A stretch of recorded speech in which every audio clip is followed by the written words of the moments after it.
அமெரிக்க அதிபர் டிரம்ப் விருந்தில் துப்பாக்கிச் சூடு நடக்கப் போவதை வெள்ளை மாளிகை செய்தி தொடர்பாளர் முன்கூட்டியே சொன்ன வீடியோ வைரலாகியுள்ளது. அமெரிக்க அதிபர் டொனால்டு டிரம்ப் வாஷிங்டனில் ஹில்டன் ஹோட்டலில் நடைபெற்ற வெள்ளை மாளிகை நிருபர்கள் சங்க விருந்து நிகழ்ச்சியில் பங்கேற்றார்.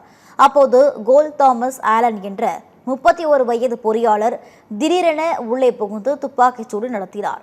டிரம்ப் மற்றும் அவரின் மனைவி அங்கிருந்து பாதுகாப்பாக வெளியேற்றப்பட்டனர். இந்த சம்பவத்திற்கு முன்பாக வெள்ளை மாளிகையின் ஊடக செயலாளர் கரோலின் லெவிட் அளித்த ஒரு பேட்டி இப்போது இணையத்தில் விவாதத்தை கிளப்பியுள்ளது.